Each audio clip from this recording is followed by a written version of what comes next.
De hoofdverdachte van de dodelijke healing-sessie is voorlopig vrijgelaten. Het is vrijdag 10 januari, dit is Zeeland Nu. Nog veel onduidelijkheid over de toedracht. Eerste Zeeuwse premier was een lastig mannetje. En deze zwijntjes zijn gered.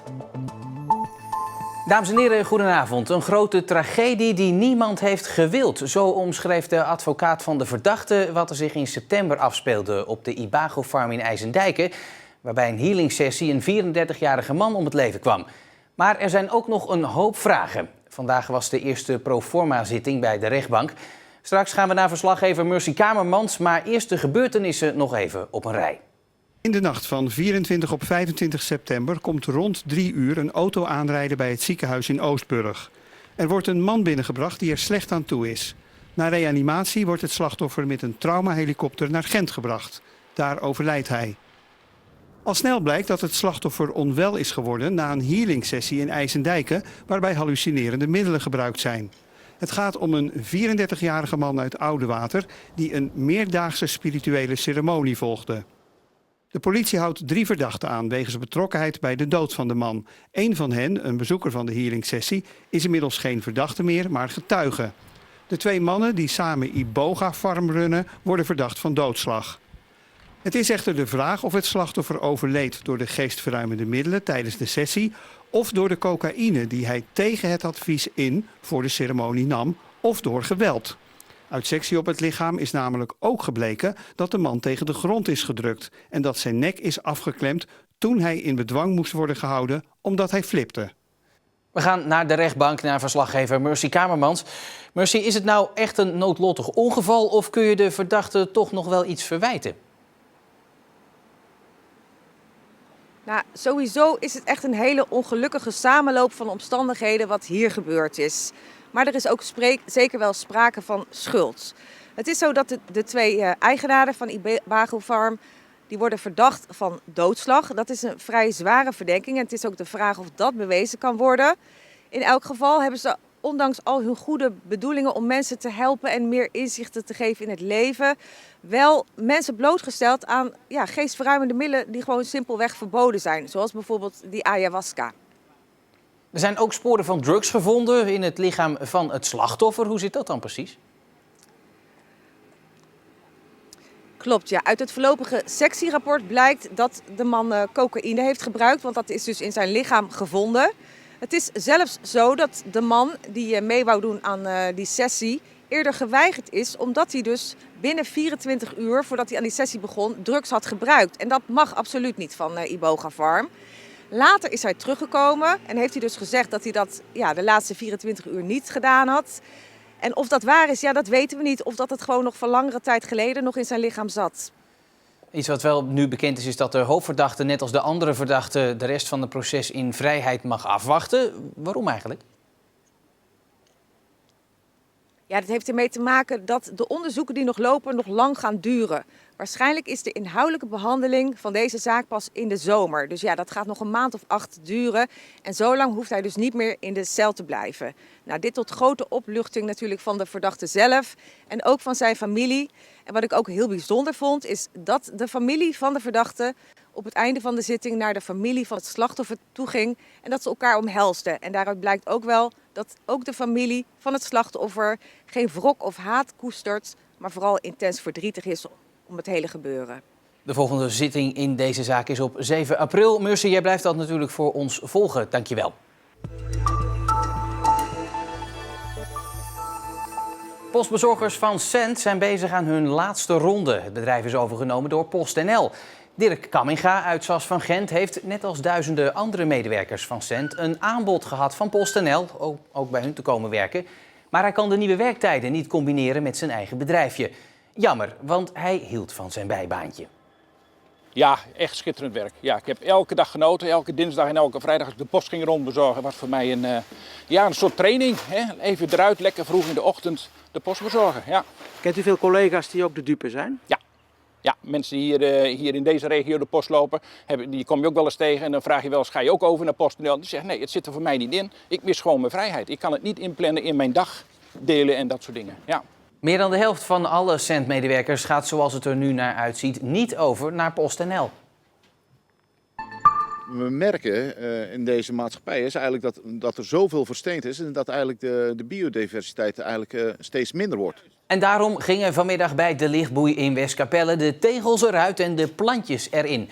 Ook kregen de leerlingen een gastles van Natuurmuseum Terra Maris. Zij zijn blij met het initiatief, maar met alleen die 2 tegels gaan we het klimaat natuurlijk niet redden. Ja, maar als je mensen kietelt, je weet nooit hoe het goed komt. Dus we hebben net de docenten gevraagd, is het niet een idee om een paar meer plantjes erbij te zetten? Als het aan Veren en Terra Maris ligt, worden er dit jaar nog veel meer schoolpleinen vergroend. Voetbalclub Hoek heeft een nieuw bestuur. Of nou ja, nieuw. Aart van der Staal, hier helemaal rechts op archiefbeeld, keert terug als voorzitter. Hij was dat ook al van 2015 tot en met mei vorig jaar. Het vorige bestuur stapte in december op vanwege de slechte verhouding met de sponsorstichting. De 13 hangbuikzwijntjes die woensdag in Koewacht waren gedumpt zijn allemaal gered. Maar dat ging niet van een leien dakje. De medewerkers van kinderboerderij Het Koninklijke Bos zijn 2 dagen bezig geweest. 2 pogingen, maar op zich valt dat best nog mee, vind ik. We hebben een beetje een trechter gevormd naar een paardentrailer toe. En dan zachtjes de trechter altijd kleiner maken, totdat ze met heel veel eten de trailer inliepen. En nu moet voor al die varkentjes natuurlijk nog een nieuw baasje worden gevonden. Wel, ze gaan eerst bij ons op het bedrijf allemaal veilig in paardenboxen gestopt worden.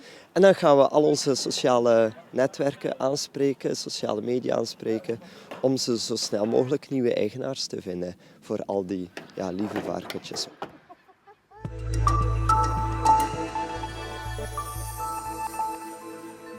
Je zou hem misschien wel een populist kunnen noemen. Een man uit de praktijk die zei waar het op stond. En daar moesten ze in het Den Haag van de 19e eeuw wel een beetje aan wennen. Isaac Franse van de Putten uit Goes. Hij werd in 1866 de eerste Zeeuwse premier van Nederland. Al was het overigens maar voor 100 dagen. En nu is er een boek. Paul Konsten, u heeft dit boek geschreven. U heeft er 10 jaar aan gewerkt. U bent er ook op gepromoveerd. Ik heb met u hier afgesproken op de Beestenmarkt. Wat heeft dit gebouw met Isaac Franse van de Putten te maken? Nou, in dit gebouw is hij voor een deel opgegroeid. Zijn vader had 2 brouwerijen. De Fortuin, die bestaat niet meer, maar deze bestaat wel nog. Het Witte Klaverblad, dat heeft hij in 1825 vergaard, gekocht. En het was een behoorlijk grote brouwerij. En waarschijnlijk heeft ook Isaac hier rondgestruind met zijn broer Jan. Daar speelde hij vaak om het gistkot mee. En de heer Peerdekoper heb ik nog kunnen terugvinden in de archieven. Die was er niet zo blij mee, want waarschijnlijk liepen ze in de weg. Maar ze hadden veel plezier samen. Franse van de Putten volgde de opleiding tot officier, voer op zee, ging naar Java en had daar plantages. Maar uiteindelijk kwam hij terug naar Zeeland. Hij woonde enige tijd hier op de markt in Goes, maar dat huis is er niet meer. Hij ging hier de handel en de politiek in en ging zelfs de strijd aan met de grote staatsman Thorbecke. Hij had een heel andere optreden in de Kamer. Niemand durfde dat te doen wat hij deed. Hij liep gewoon door de Kamer heen, vaak met zijn jas open. En riep gewoon korte steekwoorden. Ha, wat is dit voor onzin? Nou, dat durfde dus niemand. Want iedereen had gewoon, Thorbecke gaf aan hoe het debat ging. Lekker rustig praten, zacht praten en in grote volzinnen. En hij vond het allemaal gezanig, zei hij letterlijk. We gaan het gewoon kort houden en hup, korte klappen maken. Zoals hij dat gewend was bij zijn onderneming en op zee. Daar werd gewoon anders gepraat. Franse van de Putten wist het uiteindelijk zelfs korte tijd tot premier te schoppen. En volgens Konsten mogen Goes, Zeeland en Nederland daar wel wat trotser op zijn. En ik was wel benieuwd hoe hij dat voor elkaar gekregen heeft. En dat bleek dus ook heel erg te liggen in zijn verleden als zeeman en als ondernemer op Java, in de binnenlanden van Java, waar hij van 20 jaar verbleven heeft en zichzelf heeft moeten redden. En dat heeft hem gevormd als man, en zijn karakter gevormd, waarmee hij eigenlijk gewoon de grote staatsman Thorbecke als enige eigenlijk aankon.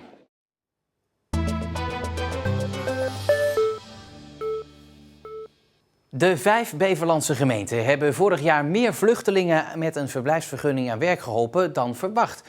Voor 50 statushouders werd een baan gezocht, maar met een beetje extra inzet werden dat er uiteindelijk 56. Gelukkig, ik heb nou een baan. Welkom in gym. Zo vandaag, we doen gym. Ja, kijk, deze. En ik hoog en daarna terug. De 48-jarige Emmanuel vluchtte in 2015 uit Pakistan. Vorige zomer kon hij na een paar jaar vrijwilligerswerk eindelijk aan de slag als onbetaalde stagiaire bij zorggroep Ter Wil. Inmiddels heeft hij een vast contract gekregen en begeleidt hij ouderen bij het bewegen. Dat is heel belangrijk voor mij, zelfstandig verdienen. Ik vind het leuk, ik werk. Geen uitkering is goed voor ons. In het begin was de zorggroep wat huiverig, vanwege de taal en de begeleiding die erin gaat zitten.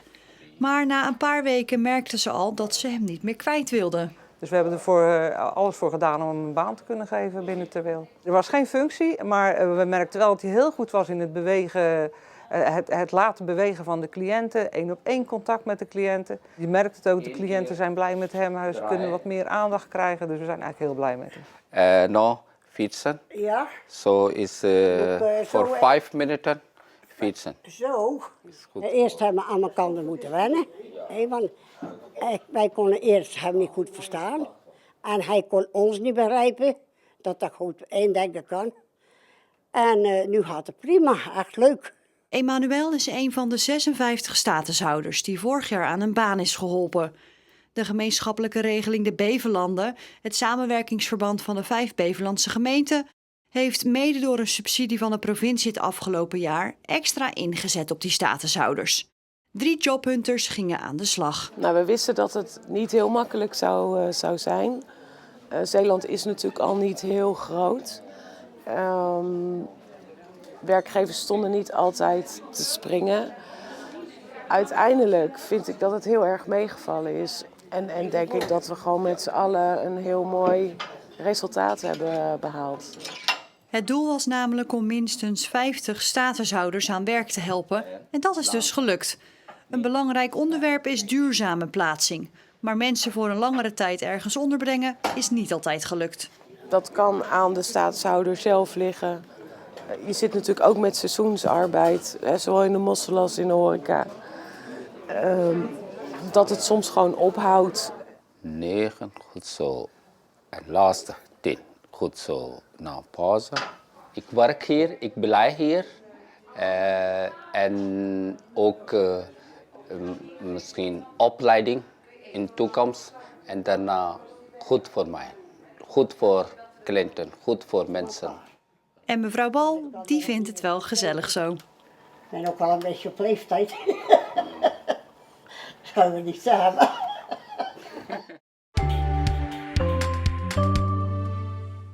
Langzaam kwamen er in de middag wat meer opklaringen, maar helemaal droog werd het eigenlijk niet overal. Wel nam de wind geleidelijk wat af in de loop van de dag.